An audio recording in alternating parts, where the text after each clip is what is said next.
而家將啲牛舌肉全部放喺個沙爹鍋底度，哇，滾一滾。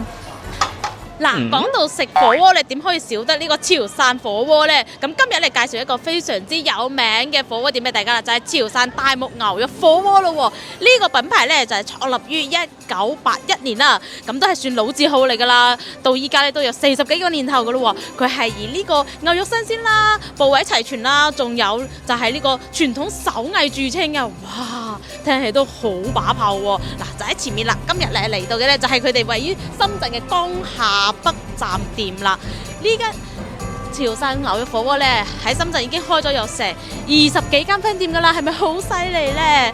咁而家佢推出咗一個呢個沙爹湯底喎，哇！真係未試過咯，食過呢個清湯啦，仲有呢個菌湯啦，仲有呢個馬湯底都未食過呢個沙爹喎，所以今日帶大家一齊嚟品嚐下啦，而且仲好平添㗎，148蚊雙人套餐啊 ，Let's go！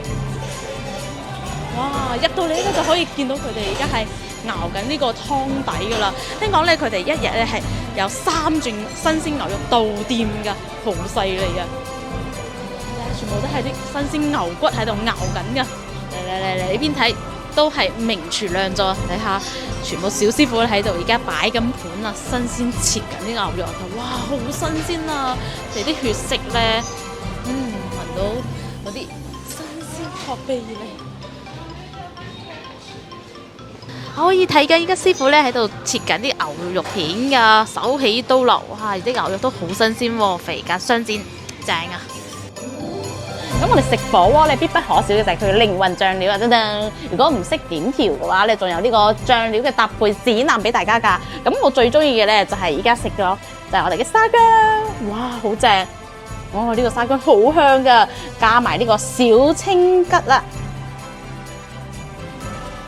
放2粒入去先，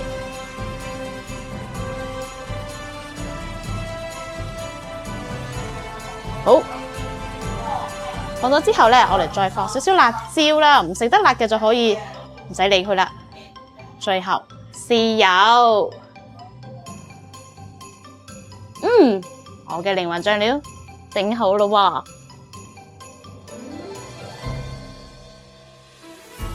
咁我依家點咗餐啦，就係點咗我哋呢個沙爹牛肉火鍋2人套餐啦，148蚊啫喎。咁喺等待嘅過程中咧，就係同大家介紹下，因為大家嚟食嘢嘅話，肯定非常之關心呢個價錢啦，係咪好貴啊？咁睇就一目了然啦，呢度大家餐牌啦。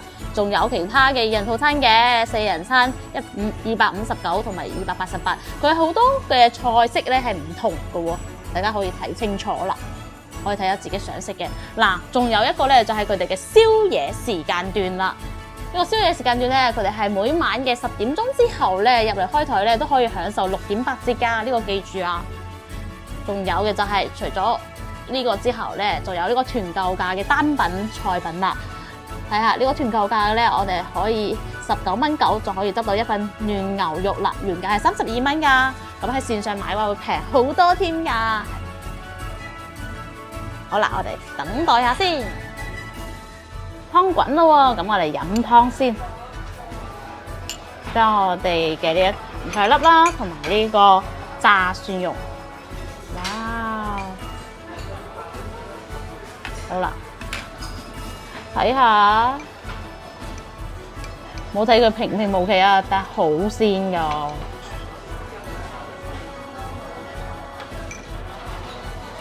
好，多謝，嗱，俾大家睇下，我呢個台面而家上晒啦，呢個就係我套餐裏面有嘅，正啊，有呢個我哋嘅呢個熟牛肉粒啦，仲有呢個肥青肉啦、牛舌肉啦，同埋呢個嫩肉啦，正。仲有我哋嘅水果粟米同埋呢個貝貝南瓜，哇！呢個真係好好食㗎，你一定要試下啦。呢個我哋嘅呢個粟米咧，仲可以生食添喎，越嚼越香嗰種㗎。嗱，仲有呢個。就係我哋嘅潮汕河粉啦，其他地方係食唔到嘅喎。仲有呢個必不可少嘅時蔬拼盤。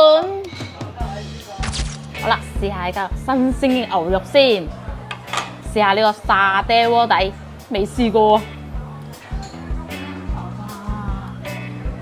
一般大概8秒鐘就得㗎啦，7上8下。我記得食牛肉片係咁嘅。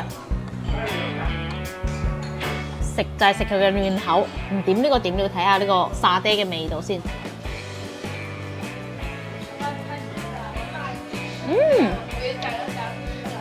好香好特別。如果中意食嗰啲沙爹醬嘅話，應該係好中意呢個鍋底嘅。哇！呢個口感好特別。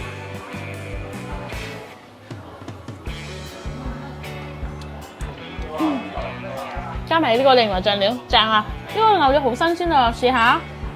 呢個等陣先，我放喺呢度。嚟啊！有一個牛豉，睇下。我攞俾大家睇，嚟。得，咁得唔得？等陣試下呢個牛豉先。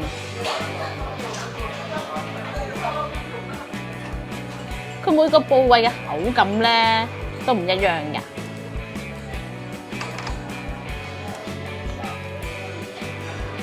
撈佢先，沙爹好味啊！嗬，中意食清淡啲嘅咧，呢個鍋底中意。係呢個沙爹好特別啊！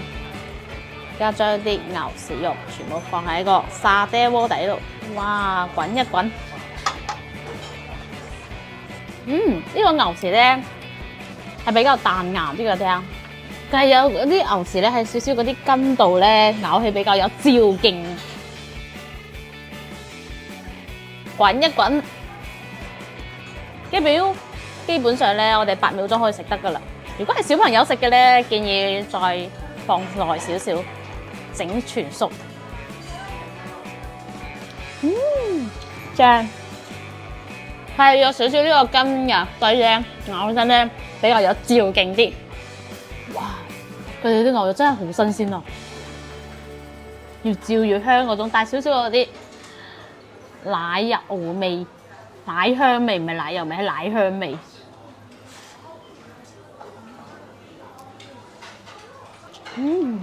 大啖食到真係好幸福啊！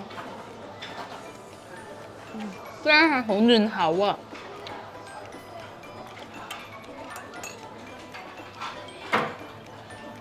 哇！哇！呢個雙人套餐真係好抵食啊！2個人148蚊咧，食到好飽啊，頂住個肚。3個4個人嚟咧都我覺得先至食得晒啊！而且你喺呢度收場打卡仲可以送飲品添㗎。好啦，今期視頻咧就介紹到呢度啦，咁多視頻分享，下期再見啦，拜拜。